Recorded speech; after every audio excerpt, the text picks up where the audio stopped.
Good morning, welcome to Sew Let's Sew with Wendy. Today I'm going to do stockings that I bought a quilt panel from a friend of mine actually called Emma, who owns the Swift Quilt Company. So if you've got a minute you can look at her website. I'll try and put a link to Emma's website below. I'm not sure whether I can, but I'll have a go.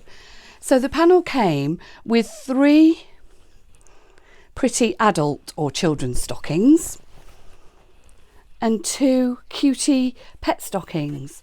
There's one for a little dog. This is the one I've already made up. And there's one for a little kitty. So I'm going to make the kitty one today, and it'll be for my granddaughter. She has a little cat called Deli, so that'll be his for Christmas. But basically all you do is you've got 2 pieces of backing fabric cut out in the shape of a stocking. You've got your panel, and then you've got some pretty backing. Now, ideally, you would use a Christmas backing. Unfortunately, because I can't get to the fabric store at the moment, I'm using literally what I've got left. So that's quite pretty. It's like a patchwork thing. They're really simple to make. You don't have to bag these out. Normally, you would stitch it like that and then bag it out, but you don't with this because we're using actual bias binding. I've just left it flat. I found that because this one I did do the bagging out method and it took so much of it away. It was absolutely tiny. So this is the method that I'm using. So all I've got, like I say, is 2 pieces of backing. I've got some wadding because I'm going to just do some stitch in the ditch quilting just round like the box area here. I might do this little red ribbon here, do some stitching at the top, pretty much like the stitching I did on this. With the camera you can't actually see where I've stitched, but I stitched all around the bones, round these squares, round those, along there. I stitched some of these leaves. So they were really faint to start with, and then I've just stitched over them. Makes it quite effective. I've done a stitch in the ditch around the doggy, around the cane, around his feet, and then again at the bottom I did some more stitching onto the leaves that were there. So fairly simple to do. So come down to the sewing machine and I'll show you how I've been quilting. Hi, so here we are at the sewing machine. All I'm going to do is quilt round some of these bits and pieces. I've started the box that the kitty's popping out of, so I'll just quickly finish that off. I'm using an open toe applique foot. Let me just move to see if you can see it a bit better. See this here? It's got a little niche in there, so that's what you would line up with the line you want to stitch on. Makes life a lot easier. Let me put you back. So needle down. Now this is something that you'd take your time with.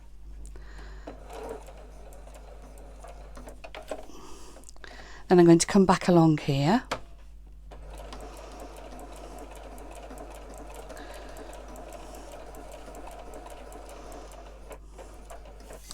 Now I'm doing this in white thread, not only so that you can see it, but I think it actually looks nice when people can actually see where you've quilted. I don't think you're going to get the depth of it on camera, but so I'm lining up the niche that's in the middle there.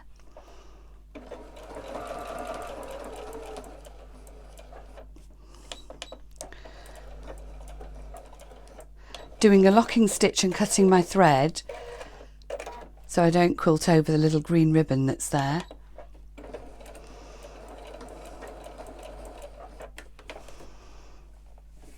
Oh, I'll take one more stitch there, I think. Anyway, I'll carry on doing this and I'll show you the next part.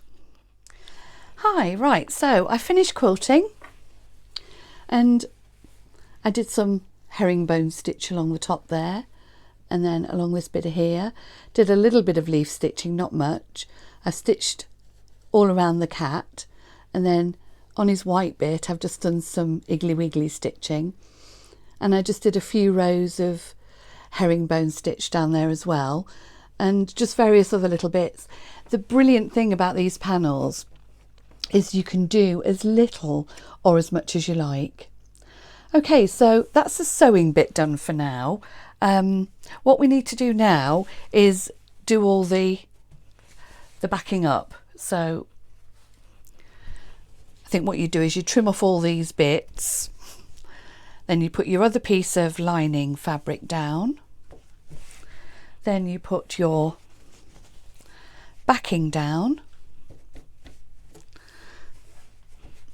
pop in a few pins. Actually, I'll pin it from the other side because I'm going to be sewing from this side. It's just so I can see where the pins are really. I've got these lovely quilting pins that are in like little buttons at the end. They're really sweet. I think I got those on Amazon. If I did, and if I can find them again, I'll do a link below this video. So I've pinned it on now. Now all I'm going to do is stitch along this line all the way round.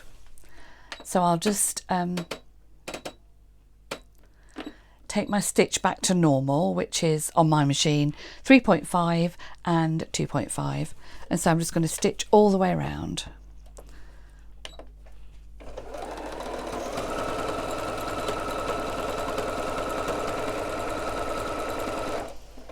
I mean, it would be nice here if you had a walking foot, you could use that.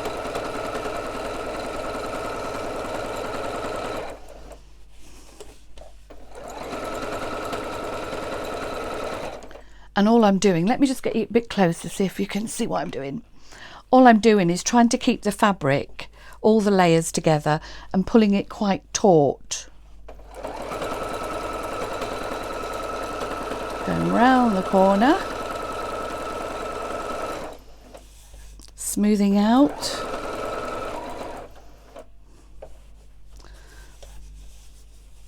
There's a little bobbly bit there.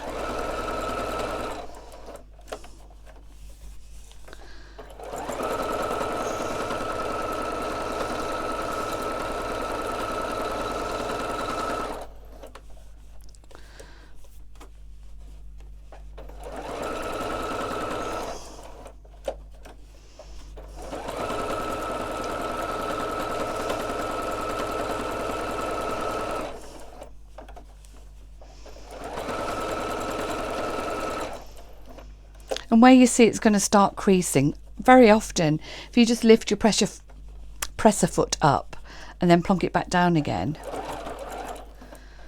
and just try and smooth that away, you won't get a ruffle there.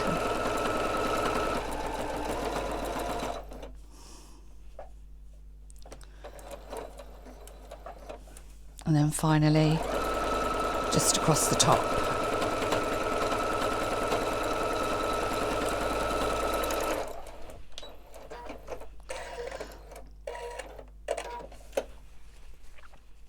So just take the pins out.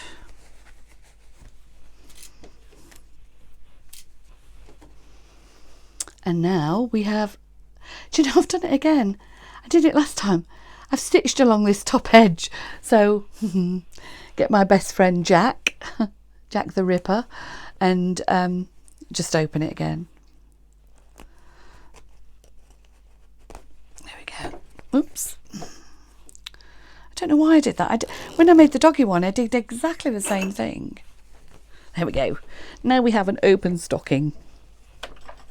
So I'm going to bring you over to the desk now, and I'll show you how I did the bias binding. Right, so here we are back at the ironing table. All I'm going to do now is, where I've stitched along here, I'm just going to cut some of this excess batting and backing off. Don't cut too close to your stitches. I just go all the way around.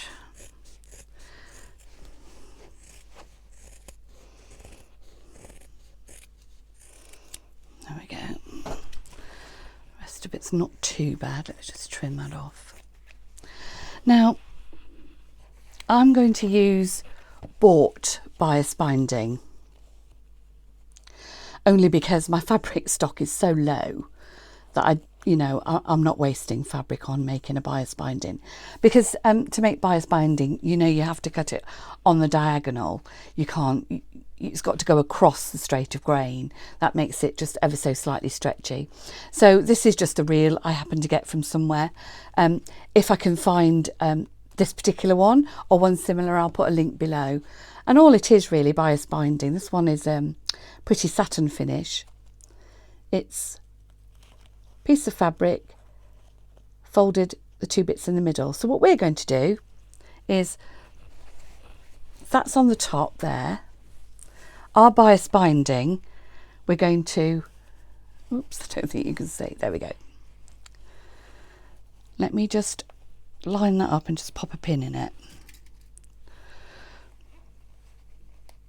There we go. So what we're going to do is we're going to stitch along this top crease all the way around. Now, the way I did it last time, I didn't pin it, I just held it, trying to put the crease on where my sewing line was, and then stitched all the way around. So I'll go ahead and do that, and I'll come back to you. Right, so here I am at the machine. I've done just a stitch and put my needle down just so I can see it. And can you see what I'm trying to do? I've got the crease and I'm holding it against my stitch line. I'll try not to get in the way of the camera when I'm doing this. And I'm running a few stitches, lifting it up again, making sure that the crease of this is on my stitch line. And it's actually easier when you do it, because you can kind of feel where the stitch line is.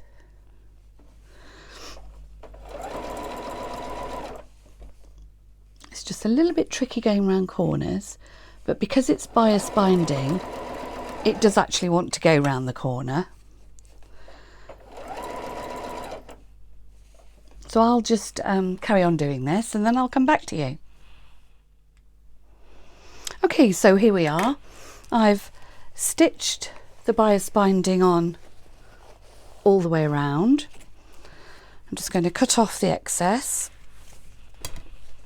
And now what we're going to do is flick the binding over, turn it on its back side, just get my lovely quilting clips, and all I'm going to do is bring the binding down to that stitch line there. So fold it over, put your clip on, and with this satin binding you have to make sure your clips are on quite tightly, because it is satin, it does move about a little bit. Oh, got a little thread there, let me just get rid of that. There were, when I'd sewn the binding on initially, when I looked at it, there was a little bit of the seam allowance showing. So all I did was, I didn't unpick it, I just went back round and restitched. So this is the toe. So gently pressing it into place and then clipping.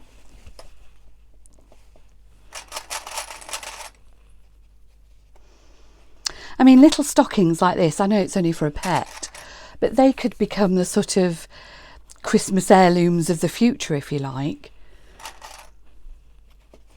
Because, I mean, there is so much you can do to decorate them if you're not keen on quilting. I mean, obviously you don't have to quilt if you don't want. There are other things. I've got a hot gem fix gadget, which I shall pull out in a minute and show you. So there we have it. So that's the binding all ready for us to do a hand stitch all the way around. Do a similar thing with the top, make it go all the way around, but then I leave enough to make a loop. So if that's over there and we've stitched that, let me show you on the finished one. See, the loop to hang it is just a continuation of the binding, and then I just did a tiny hand stitch along there. That's it.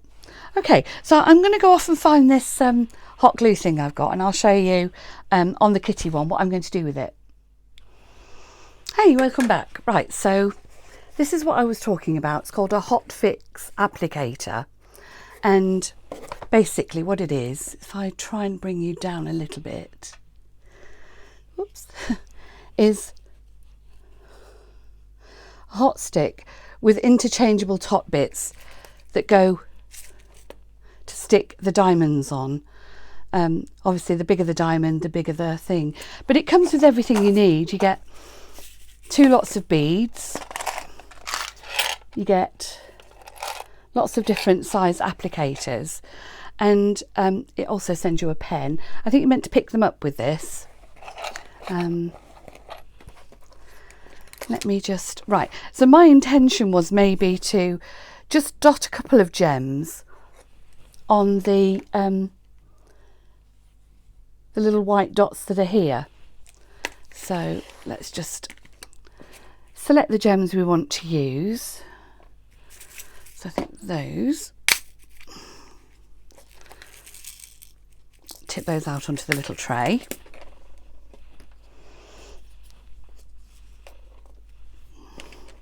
And then all you do is damp the end of your little pencil, pick a diamond up,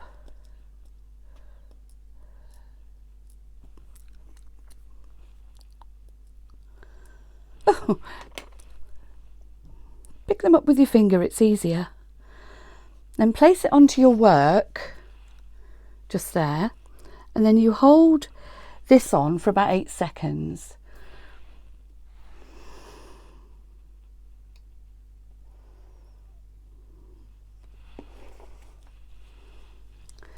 And there you have it, whether you can see it or not, a little diamond. So I'll go ahead and just carry on doing a few more of these. I'm just going to dot them around wherever I, think I need them. And again, just hold it down for about 8 seconds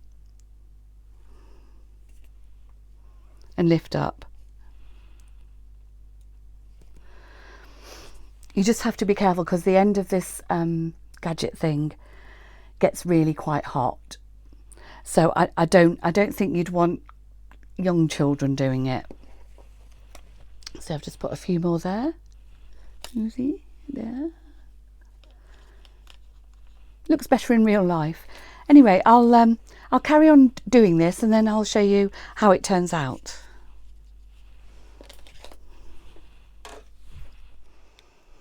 Right, so I finished sticking the hot gems on. I don't know if you can see, it's very delicate because they're kind of silver. And I just did a few on here. Trouble is, I think on camera they just look like white dots. But these really are a brilliant thing. If you're doing something like a bag or a makeup bag or something, they're really good for jazzing stuff up.